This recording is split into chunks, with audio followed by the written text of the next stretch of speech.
A veces hay citas a ciegas que no son lo que esperabas. Pero con las letras no podés equivocarte. Ahora, Cita de Letras. Encontrate con las palabras justas. En Citas de Radio.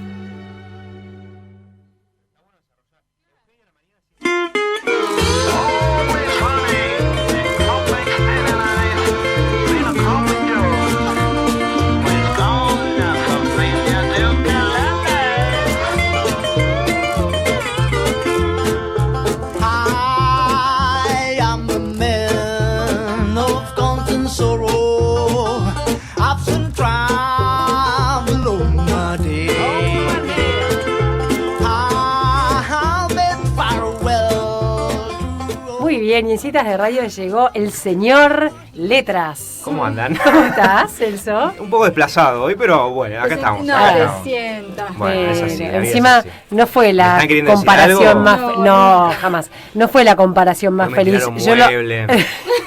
asumo. Si no quieren que venga más, díganlo en la qué cara feo. y historia así. ¿Cómo Estoy estás? emocionado además porque el viernes voy a conocer al señor de los chistes. Ah, Juan. Muy Ah. bueno, muy bueno. ¿Escuchaste el de hoy? Me lo pasó Eugenio. Sí. Me lo pasó en un Yo archivito. tuve que abrir Se acaloró. el abanico y abanicar la cata porque casi se me desmayó. Ya lo había escuchado. Una Va a vez- ser un show de stand-up, me imagino, el viernes. Sí, no sé, Podríamos, una vez estábamos al aire. No, en era vivo. grabado, Ah, bueno, no, sé, sí. o Yo había una escuchado con un chancho una vez. bueno, me agarró a mí. Sí, sí, sí. Y bueno, en fin. Bueno, libros para las vacaciones. Sí. Es, a ver, literatura entretenida, pero no pasatista. Ujú. Digamos, ¿no? Esa sería la definición. Digamos, libros que se leen fácil, pero que nos dejan algo. No es un libro que uno lee, no es una diferencia de Bonelli. No, sí. ¿Qué tenés que poner, Bonelli? Bueno, no es uno de Paulo Coelho. Bueno, No, bueno, esa te la tomo. Esa te la tomo. porque yo los leo. Los de Porque Pablo- para criticarlo hay que para leerlo. aprender, obvio. Bueno, para aprender qué o- no hacer. o van a ver que hoy voy a nombrar una autora que les va a llamar la atención, que nombre, que es Isabel Allende, por ejemplo. ¿Sí? Bueno, Sí. vamos a empezar con los chicos. Te van a Dale. decir que chicos se llevan un libro a la playa, No, nadie, pero sí, bueno. mis hijos. Bueno, te recomiendo para tus chicos. Dale. Hay un autor británico que se llama Neil Gaiman, que es uno de los mejores autores para adolescentes que hay ahora. Los libros son muy cortitos y la peculiaridad que tiene Gaiman es que él reversiona clásicos. Sería como una especie de remakes literarias. Ajá. Yo traje dos libros de él que me encantan, que son Coraline, del 2002, no es Caroline, es Coraline, Sí. y El libro del cementerio, del 2008. Coraline es una relectura de, y la cita nos viene perfecta, Alicia en el País de las Maravillas. Ah, que hoy es el bien. aniversario de Lewis Carroll. qué producción este programa, ¿eh? Tremendo, ni que estuviera pautado. Coraline nos cuenta la historia de una nena cuyos padres no le prestan demasiada atención, bueno, digamos, se refugia en un mundo de fantasía, y un día descubre que hay una puerta chiquitita en su casa, en su nueva casa, se muda, arranca con una mudanza, que la lleva a un mundo paralelo al suyo, que es exactamente igual al suyo, pero invertido. Lo mismo que pasaba en Alicia, que ella se mete a través de las madrigueras del conejo y descubre ese país de las maravillas. La peculiaridad que tiene ese mundo es que la gente, en vez de tener ojos, tiene botones. ¿Sí? Ah, sí. Entonces lo que le proponen a Coraline, ahí tiene una vida perfecta, los padres la miman, están todo el tiempo con ella, no trabajan y demás, es, bueno, perfecto, vos te quedas acá con nosotros, vas a ser feliz, pero te tenemos que coser los botones en los ojos y ahí empieza la huida de Coraline para escapar de este mundo. Tiene una versión cinematográfica este libro que es impresionante, Sí. que está muy a la altura del libro. Así que el primero ¿Es es... de Tim Burton? No, ¿En no es cine? de Tim Burton, Ah. no. De hecho, vos sabés que siempre me llama la atención que no se encuentren estos dos, porque son dos mundos muy parecidos, el de Gaiman y el de Barton, y sin embargo, ya va a pasar. Y el libro del cementerio es una relectura, y este sí es ya más para adolescentes ávidos de terror, de El libro de la selva. Ah, De mira, Kipling, de Kipling, ¿sí? sí. En el libro de la selva ustedes se acuerdan que Mowgli crecía entre animales. Bueno, este Sí. es un chico que se escapa de un asesino serial que mata a toda su familia y se cría en el cementerio entre fantasmas. Ah. Reemplazan los animales por los fantasmas. Sin embargo, lo que es impresionante de estos dos libros son los paratextos, digamos, la intertextualidad que genera con los originales, ¿no? Porque está Mira. plagada de referencias. Primera recomendación entonces para la playa, para chicos, Bien. La van a pasar muy bien, para chicos o para grandes. ¿sí? La buena literatura infantil se deja leer por chicos y por grandes, y uno, es más, cuando la relee de grande la resignifica. Sí. Debe ser difícil ser un buen escritor de literatura infantil y adolescente. Totalmente. Hay mucho chanta, hay mucha gente que tiene oficio. La literatura infantil es un mercado inmenso, Claro. es un gran mercado y bueno, escriben porque tiene salida, digamos, tiene venta, pero hay muy pocos realmente buenos. De hecho, Gaiman se ha dedicado pura y exclusivamente a lo infantil y juvenil, no ha hecho otra incursión. Entonces, primero, para chicos adolescentes, Neil Gaiman. Si hay un autor de playa, ese es nuestro querido Julio Cortázar. Vamos a recomendar un libro de cuentos, Final del Juego del 56. Me permitió recomendar 2 libros de cuentos porque tiene esto de que uno lee un cuento, se va al mar, otro cuento, se compra un choclo, ¿no? Porque los libros de cuentos tienen esta peculiaridad de que no se leen de un tirón. Claro. Hay que leer un cuento, digerirlo, recién después pasar al otro cuento. Quizá un libro de cuentos nos puede durar un mes arriba de la mesa de luz, ¿no? Porque no se lee fácil. Traje Final de Juego, que es como el libro más representativo de Cortázar. Por acá están sin duda algunos de los mejores cuentos de Cortázar. Y acá están muy representadas las dos caras de la cuentística de Cortázar, que son por un lado la vertiente fantástica, ¿sí? Y por otro lado la vertiente de, que quizás es lo más interesante de Cortázar, los cuentos de iniciación. Por ejemplo, el que le da título al cuento, que nos cuenta unas nenas que van todos los días cuando pasa el tren y juegan a hacer estatuas y le desfilan, ¿cómo se dice? Le posan exactamente a un chico que las ve y se da cuenta de que ficha particularmente a una que es la más fea de las 3 y las otras 2 le montan como una especie de circo para que se desenamore de este chico que pasa siempre. Pero me parecía significativo Final del Juego, el libro del 56. Las mujeres no son celosas y envidiosas. Para nada. Libro del 56, que están muy bien representados los dos universos de Cortázar. Por un lado el universo fantástico, ¿sí? Y, por ejemplo, el axolot, ¿no? Este tipo que va todos los días, un sudamericano que va todos los días a París a ver los axolot, que son unos bichos espantosos, y se termina convirtiendo en un axolot, que Beatriz Arlo hizo una lectura de ese cuento. Medio kafkiano, ¿no? Muy interesante. Beatriz Arlo dice, es encontrar la raíz sudamericana en París. Mirá. Él la encuentra en un animal mexicano, un axolot. Claro. Y por otro lado los cuentos de iniciación, ¿no? Los cuentos de infancia y demás. Y por otro lado, en Final de Juego, hay muchos cuentos en los que está el personaje paradigmático de Cortázar, que es el personaje que trae la cultura. ¿No? El personaje que nos viene a decir, yo tengo un saber, yo tengo una cultura y me siento asediado por todos ustedes que son unos ignorantes. Sin embargo, eso los cuentos de Cortázar es, por ejemplo, acá está el cuento La Banda, que es de un hombre que va a ver una película rusa y se encuentra con un espectáculo de una banda que se llama Las Alpargatas, que tocan, el nombre es bastante significativo, que tocan cumbia y él se va horrorizado de lo que está pasando en ese espectáculo. Pero bueno, al final de juego me parece el libro de cuentos de Cortázar más representativo y Cortázar es un autor muy entretenido para leer. Otra cuentista, también argentina, Silvina Ocampo. Yo traje el volumen 2 de los cuentos completos porque el volumen 1 lo tengo prestado. Quizá intimida un poco el volumen de cuentos completos porque uno se siente muy intimidado, justamente. Pero los cuentos de Silvina son muy, muy entretenidos y siempre nos dejan pensando. La peculiaridad que tiene Silvina Ocampo como escritora es que primero son cuentos muy cortitos.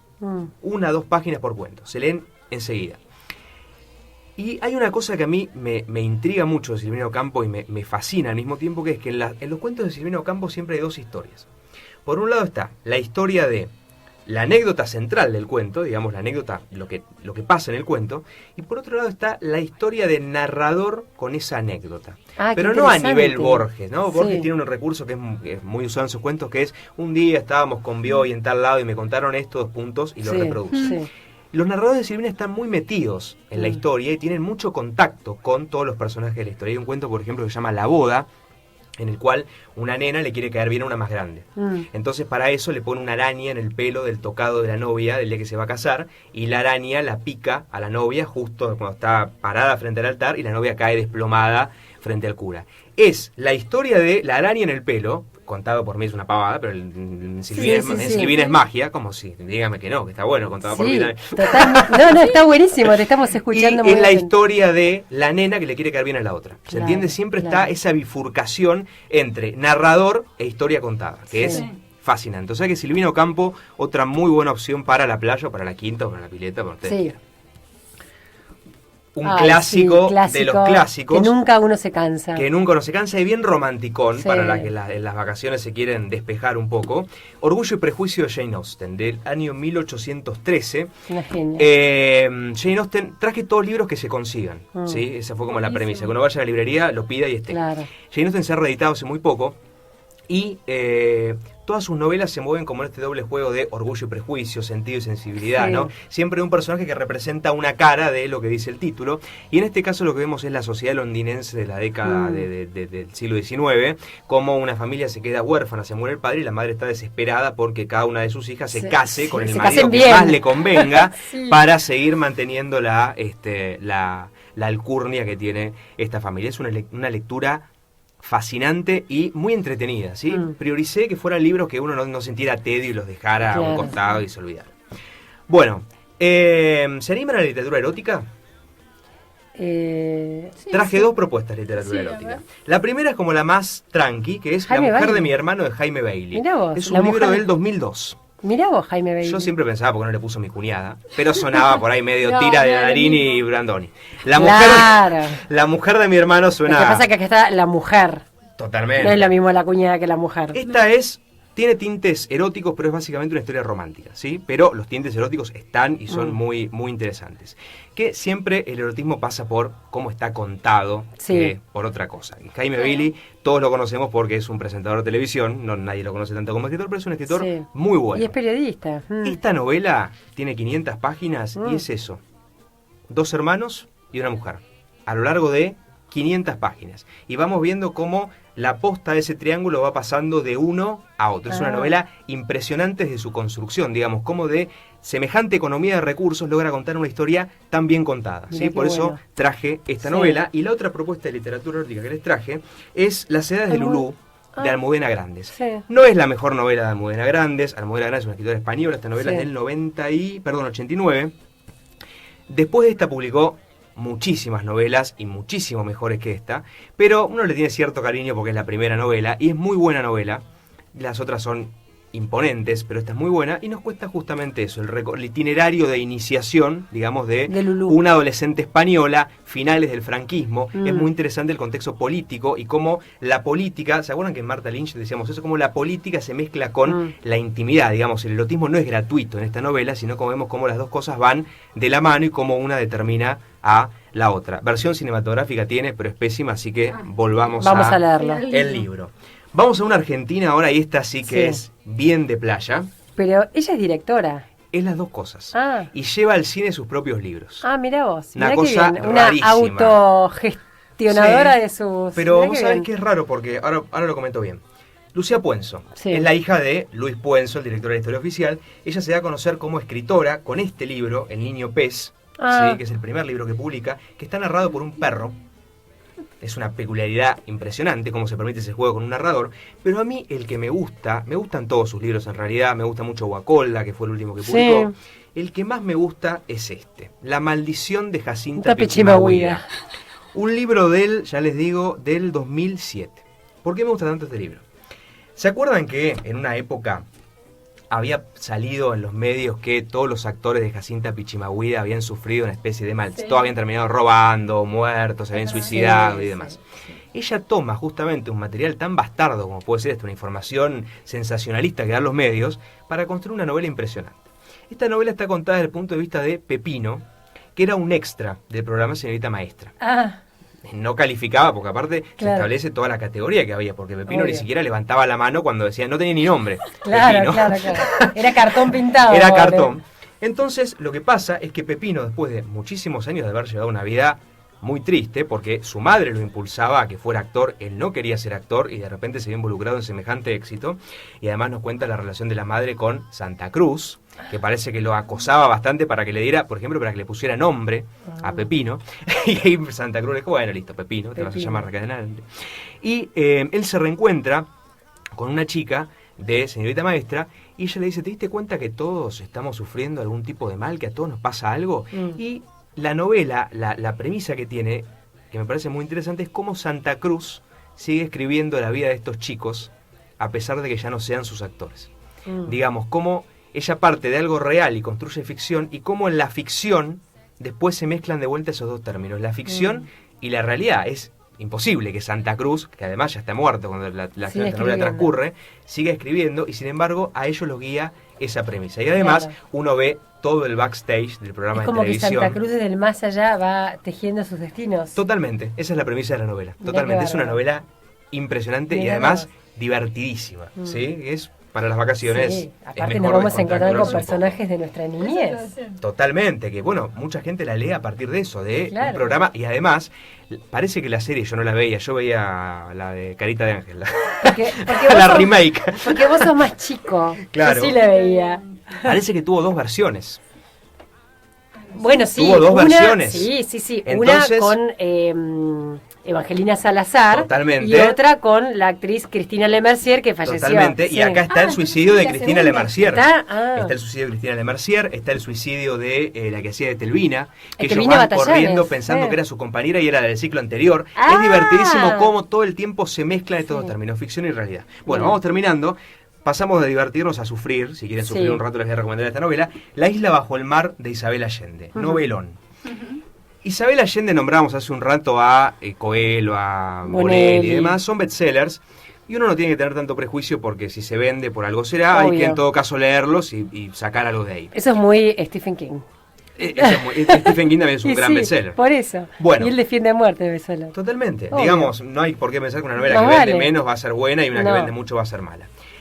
Creo que es sin duda la mejor novela de Isabel Allende de La Casa de los Espíritus, ¿sí? Esta novela, y ahora les voy a contar por qué me interesa tanto esta novela en particular.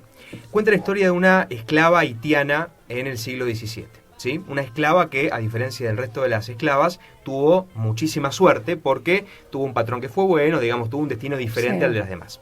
Por supuesto que se mezcla la revolución en Haití, que fue la primera revolución americana, y por supuesto que se mezcla el vudú, ¿no? Isabel Allende tiene una declaración muy interesante que es, bueno, en Harry Potter, por ejemplo, hay una capa que vuelve a los personajes invisibles. En América Latina no nos hace falta porque los haitianos combatían pensando que tenían un ejército de espíritus atrás que los defendían, y eso es el realismo mágico, ¿sí? Isabel Allende es una gran exponente del realismo mágico. Por supuesto, todo el mérito se lo lleva García Márquez, pero ella es una digna continuadora. Lo primero que me interesa de esta novela y que me interesa de la narrativa de Allende en general es que son novelas de largo aliento.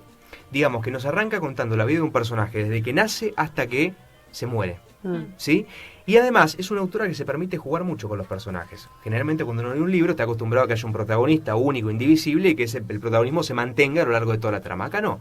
Ella nos empieza a contar una historia, de repente dice, bueno, vamos a dejarlo de lado, vamos a ver la historia de otro personaje. Este se quedó acá, apagado, no hizo mucho más interesante en su vida, digamos, fue funcional para este momento de la trama, y ahora seguimos adelante. El protagonismo siempre se va repartiendo entre muchísimas personas en las novelas de Allende. Y otra cosa que me llama mucho la atención de su narrativa son las anticipaciones, que son, en general, las anticipaciones funcionan a nivel de, ojo que algo va a pasar, digamos, a nivel de meter suspenso para que vos sigas leyendo, pero ella nos da anticipaciones totalmente, ¿cómo decirlo? Anticipa todo, ¿no? Bueno, vamos a ver este personaje que está haciendo que se va a morir dentro de 6 páginas, lo va a pisar un elefante, pero por ahora está haciendo esto. Digamos, nos cuenta cómo va a terminar ese personaje, que es algo muy García Márquez, ¿no? ¿Se acuerdan cómo arranca 100 años de soledad? El día que lo iban a fusilar, ¿no? Digamos, ya sabemos cómo arranca. Ella hace eso con todos los personajes. Quizá lo que le podemos reprochar a Isabel es que tiene una prosa muy llana, fácil alcance, pero bueno, entiendo que no todos van a leer a Saer o a Alan Poe, qué sé yo, ¿no? Pero así que esta novela me permito recomendarlo porque la leí con mucho disfrute, mirá, aunque me condene para está siempre está haber bueno. recomendado a Isabel Allende con Florencia Bonelli. No voy a cometer el mismo error. No, creo que lo que pasa con la novela de Florencia Bonelli es que son todas iguales. Claro. Básicamente, digamos que le cambia de escenario porque siempre es la misma historia. Entonces a una la pone en el Congo, a otra la pone en París, porque si no se nota mucho que el esqueleto siempre es el mismo, digamos. Y aparte las novelas de Allende, algunas novelas terminan muy mal. Bueno, que con que Florencia Bonelli no se lo puede permitir nunca. Ella lo dice. Y lo dice abiertamente. Última recomendación, volvemos a reírnos un rato en las vacaciones. A sus plantas rendido un león, de Osvaldo Soriano, que quizá el título le suene, es una estrofa no cantada del himno. ¿Sí?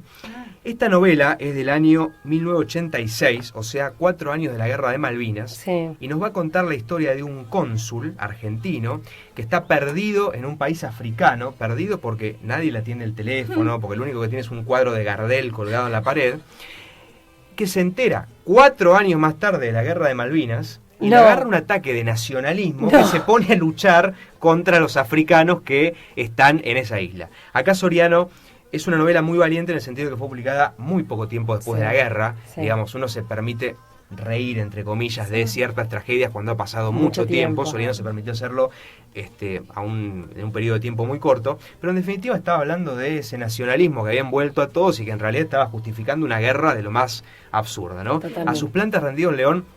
Las novelas de Soriano también fue un bestseller en su época, no todas han envejecido bien. ¿Sí? La gran mayoría de las novelas de Soriano han envejecido mal, porque son novelas, como suele pasar con algunos bestsellers, muy ancladas en determinado momento Coyuntura. histórico, que fuera de otro momento histórico no se sirve. entiende o quedan desubicadas, digamos, ¿no?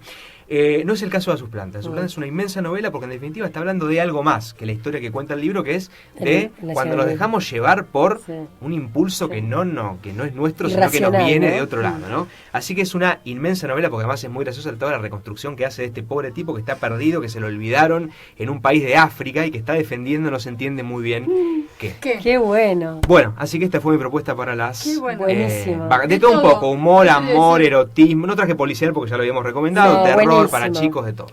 ¿Y qué Bueno. vas a leer vos? En las vacaciones, ayer me estuve separando lo que iba a leer en las vacaciones. Me hizo un estante interesante, pero no, son autores que nada que ver con esto, son más... Me veo más pesado, me separé Juan José Sar, me separé Eugenio Campaceres, que habíamos comentado.